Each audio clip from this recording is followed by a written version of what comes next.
발언이 있겠습니다. 네, 윤석열에 대한 헌법재판소의 전원 일치 파면 결정이 내려진 지 나흘째입니다.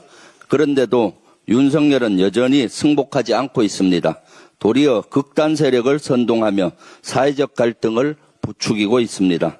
탄핵 반대 단체인 국민변호인단에게 늘 여러분 곁을 지키겠다며 현실이 힘들어도 결코 좌절하지 말라고 했습니다. 우리 국민이 누구 때문에 힘들었습니까? 누가 유발했습니까? 그런 자가 좌절하지 말라고요. 역시나 윤석열은 후한무치의 끝판왕입니다. 어이가 없을 뿐 아니라 분노스럽습니다. 윤석열 그 자체가 분노 유발자나 다름없습니다. 헌법재판소의 만장일치 결정에 승복하지 않은 것은 민주주의와 법치주의의 근간을 흔드는 심각한 도전입니다.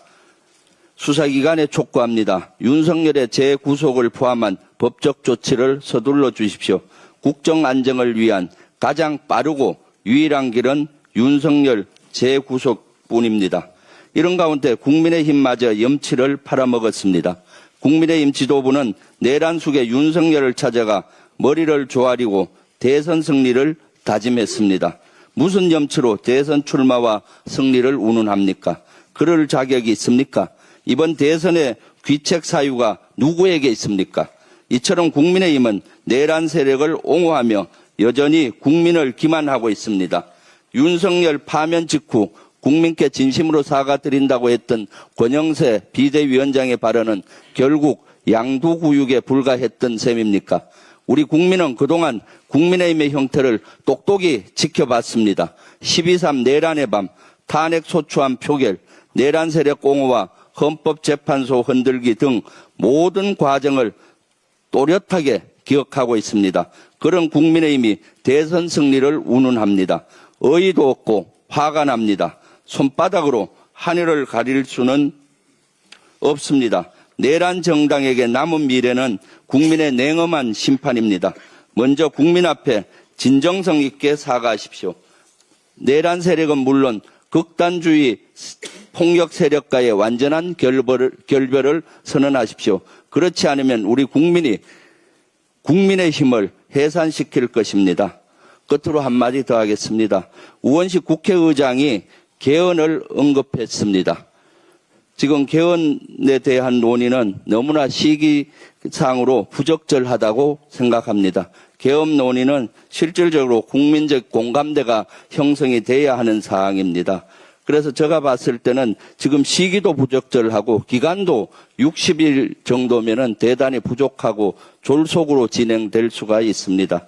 국민투표제로 봤을 때 사실은 되게 어렵습니다. 대선에서는 사전투표와 본투표가 있는데 국민투표에서는 사전투표나 본투표 같이 할 수가 없습니다. 한 곳에서만 할 수 있기 때문에 50% 넘기도 현실적으로 어렵습니다.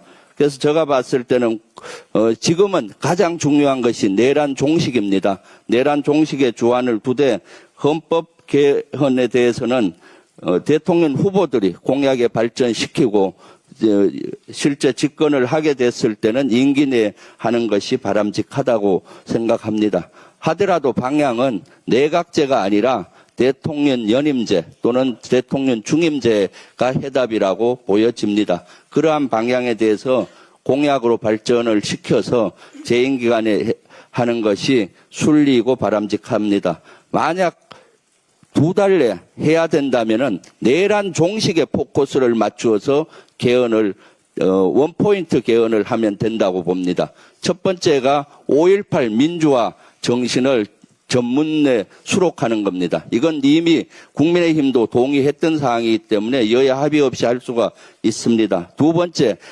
계엄을 종식시키기 위해서 헌법의 계엄 요건을 강화시켜야 합니다. 지금 헌법으로서는 제2, 제3의 계엄을 또 쉽게 할 수가 있게 되어 있습니다. 그런 계엄 요건 강화는 국민의힘도 동의할 걸로 보고 있습니다. 지금 국방위에서 계엄법에 대해서 개정을 논의하고 있는데 개정을 하려고 하다 보니까 헌법과 충돌이 많이 됩니다. 그래서 계엄 강화, 요건 강화를 계엄법에 한다면 이 두 가지는 60일 이내에 저는 충분히 할 수 있다고 봅니다. 그렇지만은 지금은 무엇보다도 내란 종식에 집중해야 될 시기라고 보여집니다. 이상입니다. 다음은 이현주 최고위원.